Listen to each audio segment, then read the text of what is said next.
ये कहानी है एक ऐसे लड़के की जो अपनी पढ़ाई पूरी करने के लिए पेरिस आता है। पर यहाँ वो दो ऐसे भाई बहन से मिलता है जिनकी हरकतें देखकर आप भी हैरान हो जाओगे। हेलो दोस्तों, आज हम जिस मूवी को एक्सप्लेन करने वाले हैं उस मूवी का नाम है ड्रीमर्स, जो 2003 में रिलीज हुई थी। मूवी स्टार्ट होती है और हम एक लड़के को देखते हैं जिसका नाम मिथ था। मिथ अपनी पढ़ाई पूरी करने के लिए अमेरिका से पेरिस आता है। उसे मूवी देखना काफी पसंद था। एक दिन जब वो मूवी देखने जाता है तब वहाँ उसे एक लड़की मिलती है जिसका नाम इसाबेल था। वो मिथ से कहती है कि मैंने तुम्हें पहले भी यहाँ देखा है, तुम यहाँ अकेले ही आते हो। तब मिथ कहता है कि मुझे अमेरिका से आए हुए कुछ दिन ही हुए हैं, इसलिए यहाँ मेरा कोई फ्रेंड नहीं है। तब इसाबेल उसे अपने भाई से मिलाती है जिसका नाम थियो था। वो तीनों बैठकर बातें कर रहे थे, लेकिन तभी पुलिस वहाँ लाठीचार्ज कर देती है, जिसे बचकर ये तीनों वहाँ से भाग जाते हैं। अब मिथ उनसे मिलकर बहुत खुश था क्योंकि उसे नए दोस्त मिल गए थे। घर पहुंचकर मिथ अपनी मॉम को एक लेटर लिखता है, पर जब से वो इसाबेल से मिला है वो बस उसके बारे में ही सोचने लगता है। अगली सुबह मिथ को थियो का कॉल आता है। वो उसे अपने घर डिनर के लिए बुलाता है। मिथ जब उसके घर जाता है तब इसाबेल उसे अपनी मॉम डैड से मिलाती है। अब डिनर के टाइम इसाबेल के डैड बहुत सारा ज्ञान बांटने लगते हैं, पर मिथ का ध्यान तो बस एक ही चीज पर था, वो थी इसाबेल। डिनर के बाद इसाबेल की मॉम मिथ को आज रात यहीं रुकने को कहती है। अगले दिन इसाबेल के मॉम डैड को किसी काम से बाहर जाना था, पर जाने से पहले वो अपने बच्चों के लिए एक चेक छोड़ते हैं ताकि वो इस घर में आराम से रह सके। उनके जाने के बाद मिथ इन दोनों से कहता है कि मुझे अपने घर जाना चाहिए, पर वो दोनों उसे नहीं जाने देते। इसाबेल मिथ को एक किस करती है, साथ ही वो अपने भाई को भी किस करती है और वहाँ से चली जाती है। ये देखकर मिथ को बहुत अजीब लगता है। इसके बाद थियो उसे उसका कमरा दिखाता है। रात को मिथ की नींद उड़ जाती है।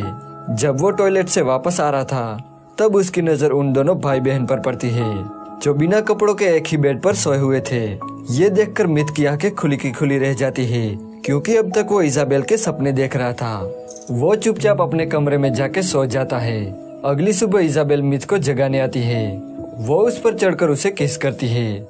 ये देखकर मिथ डर जाता है क्योंकि उसने सिर्फ अंडरवियर ही पहना था। इसके बाद इसाबेल उसे बाथरूम में ले जाती है जहाँ थियो पहले से ही बिना कपड़ों के नहा रहा था। ये देखकर मिथ थियो से कहता है कि तुम्हारी बहन यहाँ है, तुम बिना कपड़ों के उसके सामने कैसे रह सकते हो। इस पर वो दोनों कहते हैं कि हम दोनों काफी हद तक एक जैसे हैं, इसलिए हम दोनों ये सब करने में कोई शर्म नहीं रखते। थियो मिथ से कहता है कि हमारे डैड 1 महीने तक घर नहीं आएंगे, इसलिए तुम हमारे साथ इस घर में रह सकते हो। मिथ इसाबेल पर लट्टू था, इसलिए वो उसकी बात मान लेता है और उनके साथ रहने लगता है। एक रात ये तीनों गेम खेलते हैं जिसमें दोनों भाई बहन एक्ट करते हैं और मिथ को उस मूवी का नाम बताना था, पर अगर वो हार गया तो उसे एक डेयर पूरा करना होगा। पर यहाँ मिथ वो गेम जीत जाता है।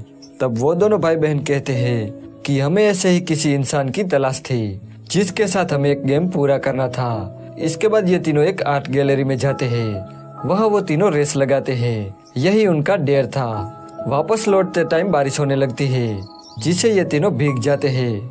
जब ये तीनों घर आते हैं तब थियो मिथ को अपने कपड़े देता है और ड्रिंक लेने चला जाता है। यहाँ अलमारी से मिथ को एक इसाबेल की फोटो मिलती है जिसे वो अपने प्राइवेट पार्ट में छुपा लेता है। जब थियो वापस आता है तब वो तीनों साथ में बैठकर ड्रिंक करते हैं। इसाबेल फिर से वही गेम खेलने लगती है, पर इस बार वो थियो के साथ खेल रही थी जिसमें थियो हार जाता है। तब इसाबेल उसे एक डेयर देती है जिसमें थियो को एक फोटो के सामने हिलाना था। थियो बिना किसी शर्म के उन दोनों के सामने हिलाने लगता है। इसाबेल के लिए तो ये नॉर्मल था, पर मिथ की ये सब देखकर फट जाती है। अगले दिन मिथ थियो से कहता है कि मेरी भी तो सिस्टर है, पर उन्होंने मुझे कभी ऐसा काम करने को नहीं कहा। तुम दोनों ये सब कैसे करते हो और क्यों करते हो। तब थियो उसे कहता है कि हम दोनों जुड़वा है। जब हम दोनों पैदा हुए तब हम दोनों एक दूसरे के साथ जुड़े हुए थे। हमारा शरीर अलग है पर हमारा दिमाग एक है और हम एक दूसरे के बिना जिंदा नहीं रह सकते। एक दिन फिर से ये तीनों गेम खेलने लगते हैं जिसमें एक को मूवी का डायलॉग बोलना था और दूसरे को उस मूवी का नाम गेस करके बताना था। अगर वो नहीं बता पाया तो उसे भी एक डेयर दिया जाएगा। पहले तो थियो एक मूवी को एक्ट करता है, पर उन दोनों को कुछ समझ नहीं आता, जिस वजह से मिथ और इसाबेल को एक डेयर पूरा करना पड़ता है। थियो उन्हें सबके सामने घपाघप करने को कहता है।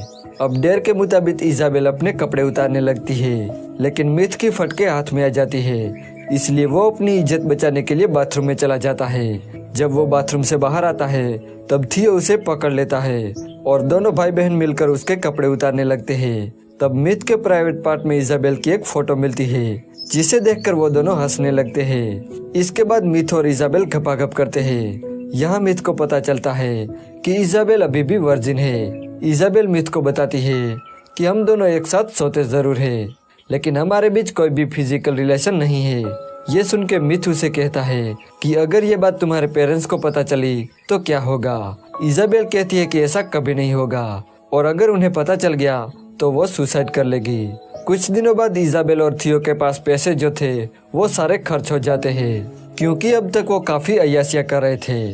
अब इजाबेल घर के राशन से खाना बनाती है, पर वो खाना कोई भी नहीं खाता। अब पैसे न होने की वजह से उन्हें काम करना पड़ता है। एक दिन मिथ और थियो एक ही टब में नहा रहे थे, तब इजाबेल वहां आती है और उनके साथ नहाने लगती है। इसी बीच इजाबेल मिथ से कहती है कि तुम हमसे प्यार करते हो, ये तुम्हें साबित करना होगा। अब ये बोलकर वो दोनों मिथ के घोंसले को काटने लगते हैं। मिथ को ये सब अच्छा नहीं लगता, वो इन दोनों पर गुस्सा हो जाता है। वो उनसे कहता है कि तुम दोनों बच्चों जैसी हरकतें क्यों करते हो। मिथ इजाबेल से कहता है कि आज तक तुम्हारा कोई भी बॉयफ्रेंड इसलिए नहीं है क्योंकि तुम हमेशा अपने भाई का कहना मानती हो। मिथ के ऐसे कहने पर इजाबेल उसके साथ डेट पर जाती है, वो उसकी गर्लफ्रेंड बन जाती है। वहीं दूसरी तरफ थियो भी एक लड़की को डेट करता है और उसे घर लाकर उसके साथ घपाघप करता है। जब मिथ और इजाबेल घर आते हैं तब इजाबेल देखती है कि थियो किसी और लड़की के साथ सोया हुआ है। ये देखकर इजाबेल को काफी जेलस फील होता है और वो बहुत रोने लगती है। इसके बाद थियो और मिथ साथ में वाइन पीते हैं और बातें करने लगते हैं। तभी वहाँ इजाबेल आती है और वो उन दोनों को टेंट में ले जाती है, जहाँ वो दोनों भाई बहन बचपन में सोया करते थे। अब ये तीनों बिना कपड़ों के ऐसे ही सो जाते हैं। जब सुबह उसके मॉम डैड घर पे आते हैं तब वो उन लोगों को बिना कपड़ों के सोते हुए देख लेते हैं। ये देखकर उनकी आंखें खुली की खुली रह जाती है, लेकिन वो उनको उठाए बिना उनके लिए एक चेक छोड़कर चले जाते हैं। जब इजाबेल उठती है तब उसे वही चेक मिलता है, जिसे देखकर वो समझ जाती है कि उसके मॉम डैड को सब पता चल गया। इसके बाद वो सुसाइड करने का फैसला करती है और गैस पाइप लेकर सो जाती है। लेकिन बाहर रेवोल्यूशन चल रहा था, जिसे उनका एक पत्थर खिड़की से घर में आ जाता है, जिसे ये दोनों भी जाग जाते हैं और ये तीनों भी रेवोल्यूशन में शामिल हो जाते हैं। लेकिन थियो सबसे आगे जाके रास्ता रोक रहे पुलिस वाले पर पत्थर फेंकने लगता है। मिथ उसे काफी समझाता है, पर वो मिथ की कोई बात नहीं सुनता। इजाबेल भी थियो का साथ देने लगती है और वो दोनों वहाँ से चले जाते हैं। अब मिथ उनका साथ नहीं दे सकता था, इसलिए वो वहाँ से चला जाता है। इसके बाद पुलिस फोर्स सब पर लाठीचार्ज कर देती है और यहीं पर यह मूवी एंड हो जाती है।